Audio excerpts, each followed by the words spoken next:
یا رحیم یا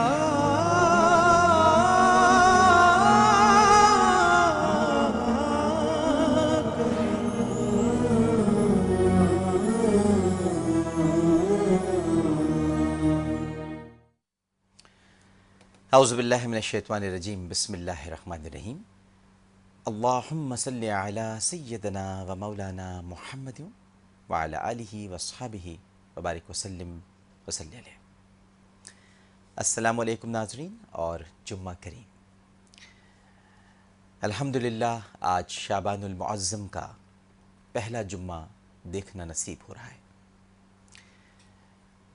ناظرین کرام، نبی کریم صلی اللہ علیہ وآلہ وسلم کا مہینہ ہماری زندگیوں کا حصہ بن چکا ہے، شعبان المعظم۔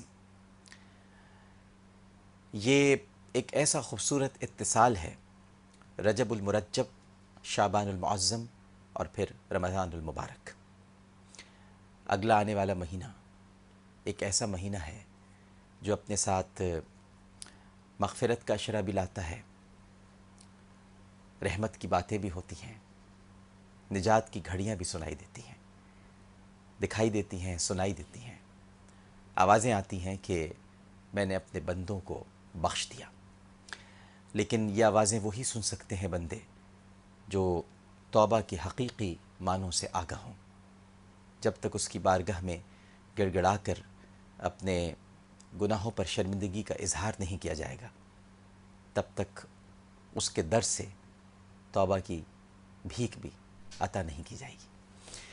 تو ناظرین محترم، یہ شعبان المعظم کا مہینہ ہے، پہلا جمعہ ہے، اور آج پہلے جمعے کی برکتیں اس لحاظ سے اور بھی زیادہ وسیع ہو گئی ہیں کیونکہ آج امام علی مقام سیدنا حسین رضی اللہ تعالی عنہ کا تذکرہ ہماری جمعہ کریم کی اس خصوصی ٹرانسمیشن کا حصہ بنا رہے گا۔ اول تو ہم ہی ان کے تذکرے کا حصہ ہیں، ان کے تذکرے سے ہم کیا ناظرین محترم ٹرانسمیشن کو حصہ بنائیں گے، بلکہ ان کے تذکرے سے ہم اپنی ٹرانسمیشن کو خوبصورت بنائیں گے۔ ان کا ذکر، ان کی باتیں اس نشریات کو حسین کر دیں گی۔ وہ حسین ہیں لیکن نشریات حسین ہو جائے گی۔ نواسہ رسول سیدنا امام حسین رضی اللہ تعالی عنہ وہ عظیم ہستی ہیں کہ جن کے فضائل، مناقب، سیرت و کردار اور آپ کے کارناموں سے تاریخ اسلام کے صفحات روشن ہیں۔ امام حسین رضی اللہ تعالی عنہ نے خاندان نبوت، فاتح خیبر سیدنا علی کرم اللہ وجہ الکریم کے گھر میں آنکھ کھلی۔ آپ کے نانا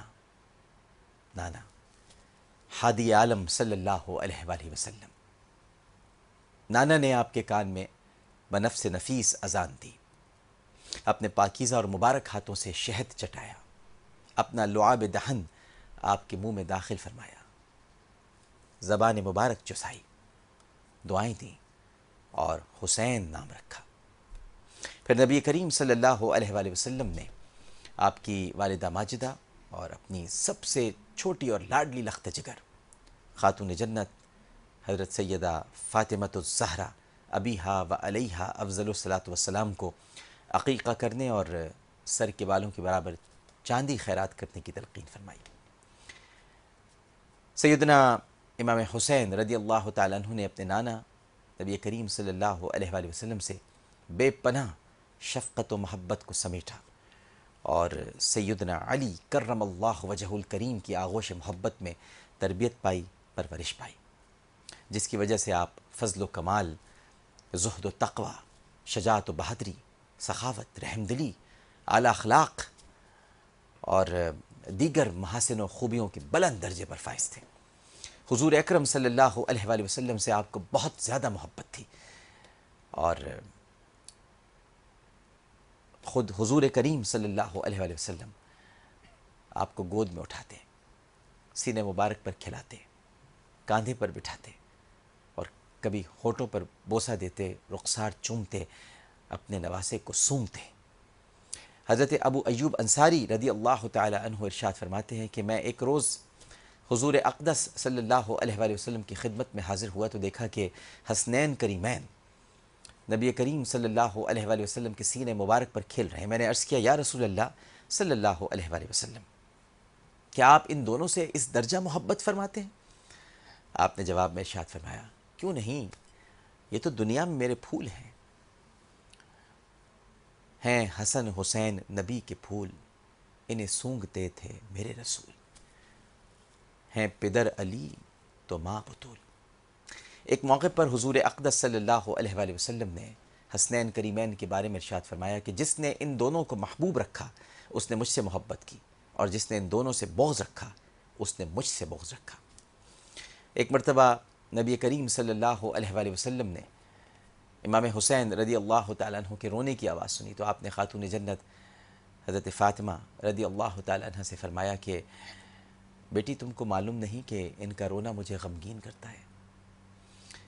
سوچئے ناظرین محترم، بس اتنا سوچئے کہ ان کا رونا نبی کریم صلی اللہ علیہ وآلہ وسلم کو غمگین کرتا ہے، تو جب ان کا سر کٹا ہوگا تو نبی کریم صلی اللہ علیہ وآلہ وسلم کے دکھ اور رنج کا کیا عالم ہوگا۔ اور ان الذین یؤذون اللہ ورسولہ لعنہم اللہ فی الدنیا والآخرہ وعد لہم عذابا مہینا، جو اللہ اس کے رسول کو اذیت پہنچاتے ہیں اللہ کی ان پر لعنت ہے اور ان کے ساتھ عذاب مہین کا وعدہ کر رکھا ہے اللہ سبحانہ و تعالیٰ نے۔ حضرت حسین رضی اللہ تعالیٰ عنہ کی ذات مبارکہ تمام صحابہ کرام رضوان اللہ تعالیٰ علیہم اجمعین کے لیے انتہائی عقیدت اور احترام اور محبت اور تکریم کا مرکز تھی، اور یہی وجہ ہے ناظرین محترم کہ آپ نے اپنی زندگی کے 57 برس مدینہ منورہ میں عام صحابہ کرام رضوان اللہ تعالیٰ علیہم اجمعین اور ان کی اولادوں کے درمیان بسر فرمائی، یہاں تک کہ ہر مسلمان آپ سے محبت کرتا اور آپ کا دل و جان سے آپ کا جانثار تھا۔ آپ نے اپنی زندگی کے ان 57 برسوں میں انہی لوگوں کے ساتھ نماز ادا کی، انہی لوگوں کے ساتھ مل کر جہاد و قتال کیا، اور انہی لوگوں کے ساتھ اپنا اٹھنا بیٹھنا رکھا اور احکام اسلام کی تکمیل اور تعمیل کی۔ شہید کربلا امام علی مقام سیدنا حسین رضی اللہ تعالیٰ عنہ کے زہد و تقوی اور عبادت گزاری کی یہ حالت تھی کہ آپ شب زندہ دار اور سوائے ایام ممنوعہ کے آپ ہمیشہ روزے سے ہوتے تھے۔ قرآن مجید کی تلاوت آپ کثرت سے فرماتے اور حج بھی بکثرت کرتے۔ ایک روایت تو یہ بھی ہے، اور میں یہی سوچ رہا تھا کہ یہ روایت بھی آپ کے سامنے بیان کروں کہ آپ نے 25 حج پیدل فرمائے ہیں۔ ساتھ ساتھ میں یہ بھی ذہن میں سوچ رہا تھا ناظرین محترم کہ گو کہ آج ہم یہ ٹرانسمیشن موسوم کر رہے ہیں حضرت امام حسین رضی اللہ تعالیٰ عنہ کی شخصیت کے ساتھ، چونکہ ہم کل صحیح طرح سے آپ کا تذکرہ نہیں کر سکے تھے، بلکہ ہم تو شاید زندگی میں کبھی بھی صحیح طرح آپ کا تذکرہ نہیں کر سکے، لیکن آج ان کے ساتھ ساتھ حضرت عباس علمدار رضی اللہ تعالیٰ عنہ کا بھی یوم ولادت ہے، تو ہم ان کو بھی خراج عقیدت پیش کرتے ہیں، اور یہ ذکر ان کے ذکر کے ساتھ مل جائے گا، کیونکہ آپ اپنے بھائی کے غلام تھے۔ آپ نے اپنے بھائی کو کبھی بھائی نہیں کہا، آپ نے ہمیشہ آقا کہہ کر امام حسین کو مخاطب فرمایا۔ عباس علمدار کی کیا کہنے۔ امام علی مقام سیدنا حسین رضی اللہ تعالیٰ عنہ کی مجالس وقار و متانت کا حسین مرقع، اور آپ کی گفتگو علم و حکمت اور فصاحت و بلاغت سے بھرپور ہوتی تھی۔ لوگ آپ کا بہت زیادہ احترام کرتے تھے اور آپ کے سامنے ایسے سکون اور خاموشی سے بیٹھتے تھے کہ گویا ان کے سروں پر پرندے بیٹھے ہوں۔ بہت زیادہ آپ حلیم الطبع اور منکسر المزاج تھے۔ مالی حیثیت میں آپ کمزور لوگوں سے بھی خندہ پیشانی سے ملتے تھے، اور بعض دفعہ تو ایسا ہوتا تھا کہ آپ غربا کے گھروں پر خود کھانا پہنچا دیتے تھے، اور اگر کسی قرض دار کی سقیم حالت کا پتہ چلتا تو خود اس کا قرض آپ ادا فرما دیتے تھے۔ جامع ترمذی میں ہے کہ حضرت حسنین کریمین میں سے کوئی بیت اللہ کے طواف کے لیے نکلتا تو آپ کو سلام و مصافحے کے لیے لوگ اس طرح پروانہ وار ٹوٹ کر گرتے کہ ڈر لگتا کہ کہیں آپ کو تکلیف اور صدمہ نہ پہنچے، اتنا چاہتے تھے آپ کو۔ ایک موقع پر حضور اکرم صلی اللہ علیہ وآلہ وسلم نے ارشاد فرمایا کہ حسین مجھ سے ہے اور میں حسین سے ہوں. جو حسین سے محبت کرے اللہ تعالیٰ اس سے محبت کرے گا. حسین میری اولاد کی اولاد ہے. خلیفہ اول سیدنا ابو بکر صدیق رضی اللہ تعالیٰ عنہ، سیدنا عمر فاروق رضی اللہ تعالیٰ عنہ اور سیدنا عثمان غنی رضی اللہ تعالیٰ عنہ، یہ تمام صحابہ کرام رضوان اللہ تعالیٰ علیہ مجمعین کو بھی حسنین کریمین اور خاندان نبوت سے بہت زیادہ عقیدت اور محبت اور الفت تھی.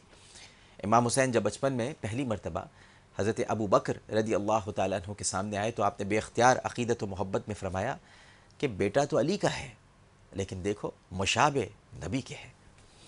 یہ حضرت ابو بکر نے فرمایا. حضرت ابو بکر رضی اللہ تعالیٰ عنہ کے دور خلافت میں جب حضرت خالد بن ولید رضی اللہ تعالیٰ عنہ کے ہاتھ ہیرا کا علاقہ فتح ہوا تو مال غنیمت میں سے ایک نہایت قیمتی چادر حضرت ابو بکر صدیق رضی اللہ تعالیٰ عنہ نے امام حسین رضی اللہ تعالیٰ عنہ کی خدمت میں بطور ہدیہ بھیجی، جو امام حسین رضی اللہ تعالیٰ عنہ نے بخوشی قبول فرمائی.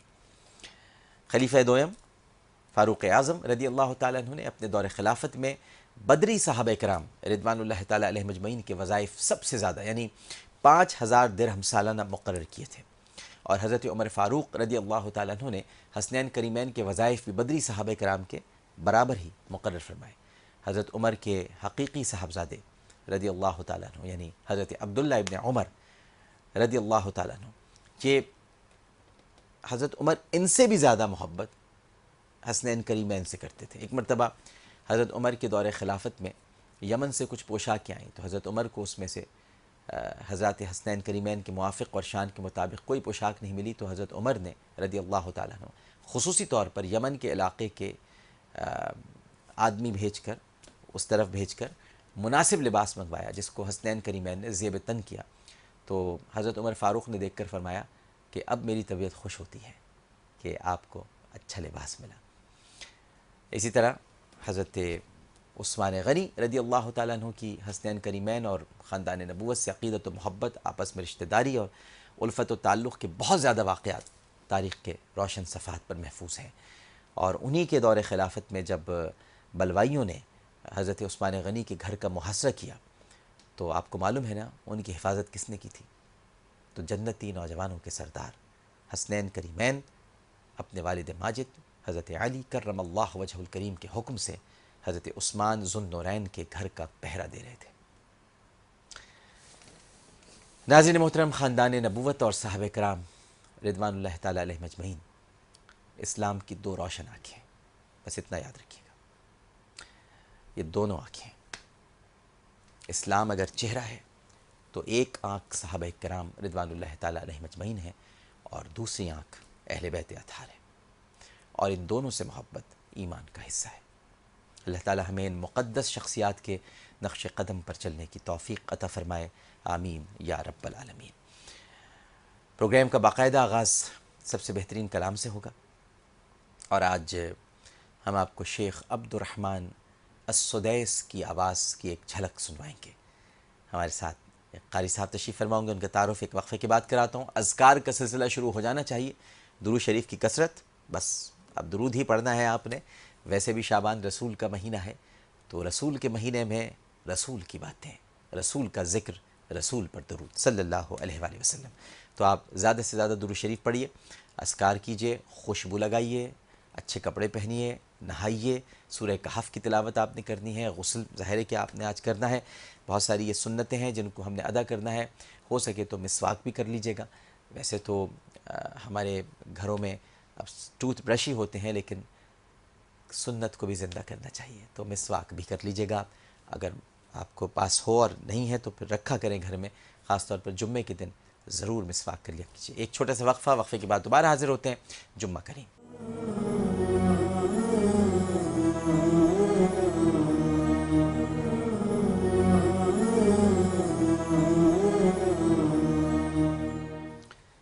السلام علیکم ورحمۃ اللہ. ایک مرتبہ پھر آپ کو جمعہ کریم کی خصوصی ٹرانسمیشن میں خوش آمدید کہتا ہوں. ناظرین محترم، آج کی ہماری پوری نشریات امام علی مقام سیدنا حسین رضی اللہ تعالیٰ عنہ کے ذکر اقدس سے موسوم ہے، اور اس وقت ہمارے ساتھ تشریف فرما ہیں ایک بہت ہی پیارے اور بڑے خوبصورت قاری. آپ کا تعلق تو جامعہ علامہ احسان الہی ظہیر سے ہے، اس کے علاوہ آپ وہاں پر جو شعبہ تجوید و قرات ہے اس کے سربراہ بھی ہیں، لیکن آپ کی ماشاءاللہ خصوصیت یہ ہے کہ آپ کئی ائمہ حرمین جو ہیں ان کی آواز میں بہت خوبصورت انداز میں قرات کرتے ہیں۔ تو آج قاری عبدالودود عاصم صاحب ہمارے ساتھ موجود ہیں، اور ان سے ہم گزارش کریں گے کہ جو آج منتخب آیات کی تلاوت کرنے جا رہے ہیں، پہلے تو شیخ عبدالرحمن السدیس کی آواز میں ان کی تلاوت کریں، اس کے بعد پھر ایک اور امام حرم کی آواز میں آپ تلاوت فرمائیں گے۔ تو آپ کو خوش آمدید کہتے ہیں۔ السلام علیکم۔ وعلیکم السلام۔ مزاج گرامی بخیر۔ الحمدللہ الحمدللہ۔ جزاک اللہ۔ آپ تشریف لائے لاہور سے، آپ کی بڑی مہربانی۔ جزاک اللہ۔ بسم اللہ۔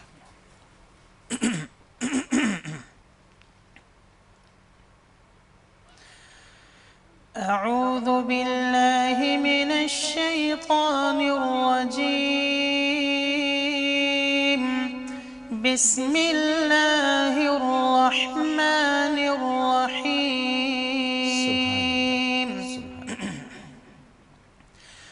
وَأَنزَلْنَا إِلَيْكَ الْكِتَابَ بِالْحَقِّ مُصَدِّقًا لِمَا بَيْنَ يَدَيْهِ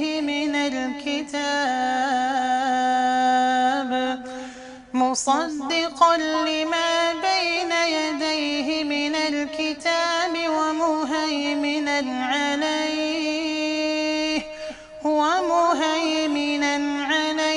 فَاحْكُم بَيْنَهُم بِمَا أَنزَلَ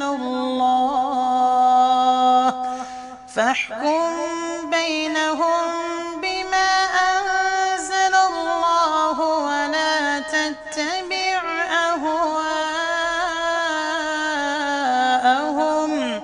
وَلَا تَتَّبِعْ أهواءهم عما جاءك من الحق، لكل جعلنا منكم شرعة ومنهاجا، ولو شاء الله لجعلكم أمة واحدة ولكن ليبلوكم فيما آتاكم، فاستبقوا الخيرات، اللہ اکبر۔ إلى الله مرجعكم جميعا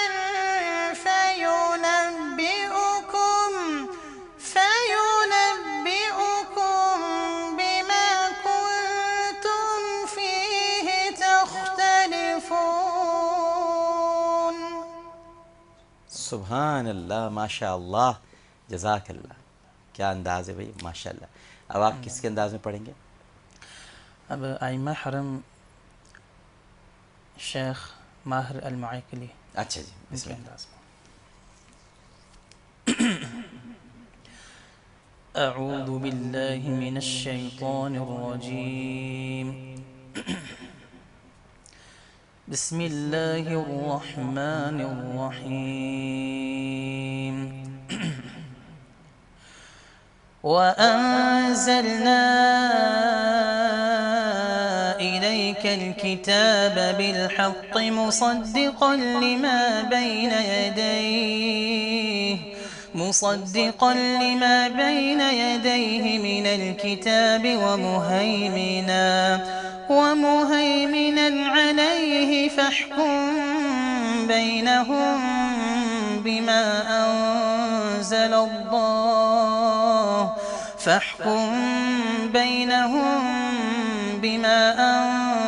أَنزَلَ اللَّهُ وَلَا تَتَّبِعْ أَهْوَاءَهُمْ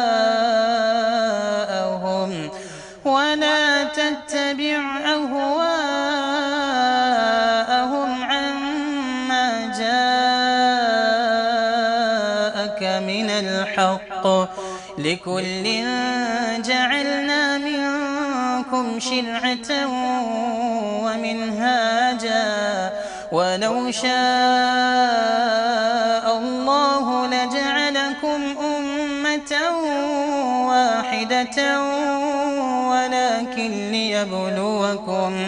ولكن ليبلوكم فيما آتاكم فاستبقوا الخيرات إلى الله مرجعكم جميعا فينبئكم بما كنتم فيه تختلفون. سبحان اللہ، ماشاء اللہ، جزاک اللہ. آپ کو وہاں کی تکبیرات آتی ہیں؟ جب نماز کے دوران تکبیرات خاص طور پہ کہی جاتی ہیں؟ جی جی جی بالکل. جو ایک سما سا بن جاتا ہے جب رکوع سجود جی رکوع سے، وہ ذرا اگر ماشاء اللہ. بسم اللہ. اللہ اکبر اللہ اکبر. سمع اللہ لمن حمده ربنا ولك الحمد. اللہ اکبر اللہ اکبر اللہ اکبر اللہ اکبر اللہ اکبر اللہ اکبر اللہ اکبر اللہ اکبر. السلام علیکم ورحمۃ اللہ. السلام علیکم ورحمۃ اللہ. السلام علیکم ورحمۃ اللہ. السلام علیکم ورحمۃ اللہ. بھائی ماشاء اللہ، جزاک اللہ.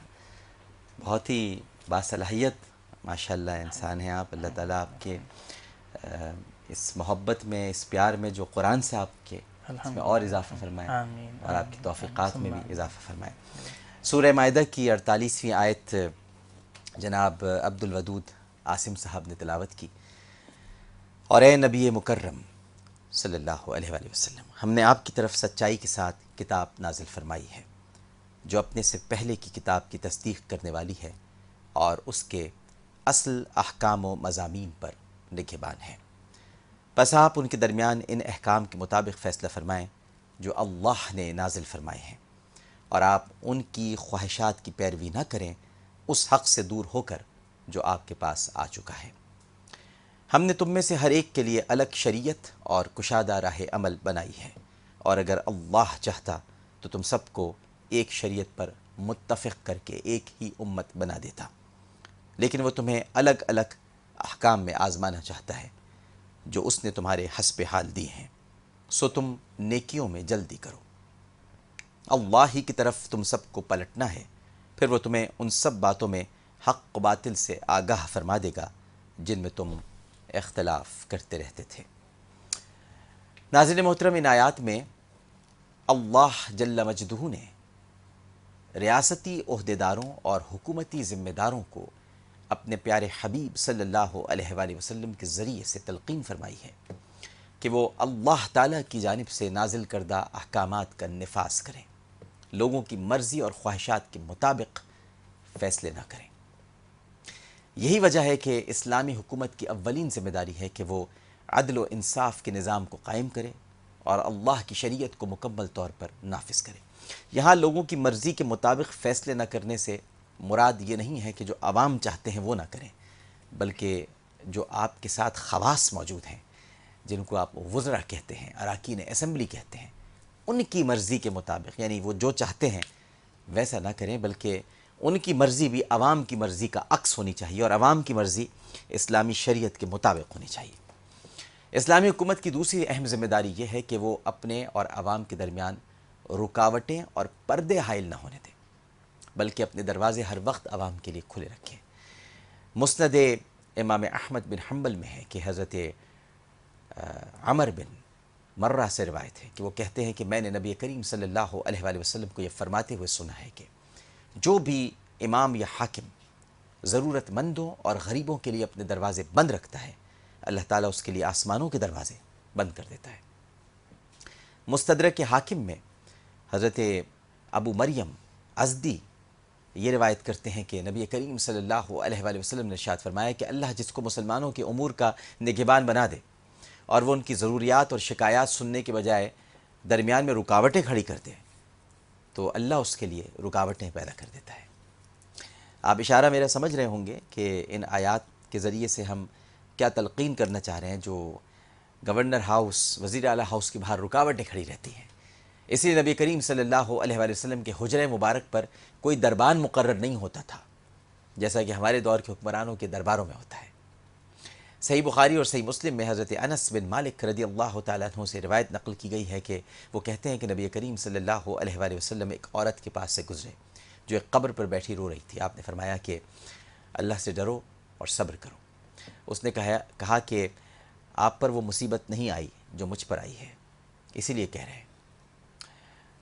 معاذ اللہ، دراصل اس عورت نے آپ کو پہچانا نہیں تھا، کسی نے اس سے کہا کہ یہ اللہ کے رسول ہیں صلی اللہ علیہ وآلہ وسلم۔ یہ سن کر وہ آپ کے دروازے پر آئی تو وہاں کوئی دربان اور چوکیدار نہیں پایا۔ اس نے کہا کہ آقا میں نے آپ کو پہچانا نہیں تھا۔ آپ نے فرمایا کہ صبر وہ ہے جو صدمہ پہنچتے ہی کیا جائے، یعنی اجر و ثواب کا وہ مستحق ہے، وہ شخص مستحق ہے جو بغیر شکوے اور واولے کے صبر کا مظاہرہ کرے۔ نبی کریم صلی اللہ علیہ وآلہ وسلم بحیثیت امام المسلمین عوام کے حالات کا جائزہ لیتے تھے۔ حضرت انس بن مالک رضی اللہ تعالی عنہ بیان کرتے ہیں کہ نبی کریم صلی اللہ علیہ وآلہ وسلم مریضوں کی عیادت کرتے تھے، جنازوں میں جاتے تھے اور عام لوگوں کی دعوت قبول کرتے تھے۔ مسند احمد میں ہی حضرت انس بن مالک رضی اللہ تعالی عنہ سے روایت ہے کہ نبی کریم صلی اللہ علیہ وآلہ وسلم کچھ صحابہ کرام رضوان اللہ تعالی علیہم اجمعین کے ساتھ راستے میں تھے کہ ایک عورت نے آ کر کہا کہ اے اللہ کے رسول، مجھے آپ سے کچھ کام ہے۔ آپ نے فرمایا کہ اے ام فلاں، کسی بھی گلی کے ایک طرف بیٹھ جاؤ، میں تجھ سے بات کر لیتا ہوں۔ اس نے ایسا ہی کیا، آپ نے اس سے بات کی اور جو اس کی ضرورت تھی وہ پوری کی اور واپس صحابہ کرام رضوان اللہ تعالی علیہم اجمعین کے پاس تشریف لائے۔ اور ایک ہمارے دور کے حکمران ہیں جو 10 میل دور سے ہی رکاوٹ کھڑی کرتے ہیں تاکہ کوئی ان تک پہنچنا تو دور کی بات ہے، قریب سے بھی ہو کر نہ گزرے۔ اللہ تعالیٰ اس قوم کی حالت پر رحم فرمائے کہ ہمیں کیسے کیسے حکمران ملے ہیں۔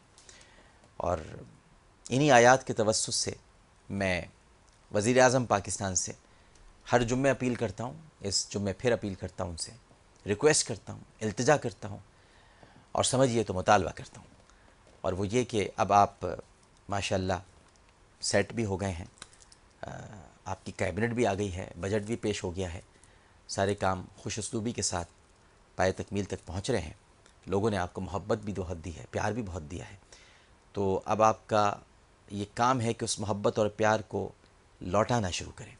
تو پہلا طریقہ کار آپ یہ کر سکتے ہیں، ابھی آپ نے قوم سے خطاب پہلا نہیں کیا ہے، تو جیسے جیسے آپ کی خطاب کی گھڑیاں قریب آ رہی ہیں، میں آپ سے یہ ریکویسٹ کرتا ہوں، یہ التجا کرتا ہوں، یہ مطالبہ کرتا ہوں کہ آپ اپنے پہلے خطاب میں جمعۃ المبارک کی چھٹی کا اعلان کیجیے۔ یہ آپ ہی سے قصور سرزد ہوا تھا اپنے دور میں کہ آپ نے جمعے کی چھٹی ختم کر کے اتوار کی چھٹی کر دی تھی۔ اب آپ ہی جب بہت ساری باتیں صحیح کرتے چلے آ رہے ہیں اور اب آپ بدل گئے ہیں، تو یہاں بھی بدلے ہوئے اپنے آپ کو دکھائیے اور ہمیں نظر آنے چاہیے کہ آپ اپنے پہلے خطاب میں جمعے کی چھٹی کا اعلان کریں۔ بہت بہت شکریہ جناب قاری عبدالودود عاصم صاحب آپ کا۔ ہم بہترین نصیحت کی طرف بڑھیں گے، لیکن پہلے ایک وقفہ۔ السلام علیکم ورحمۃ اللہ، جمعہ کریم۔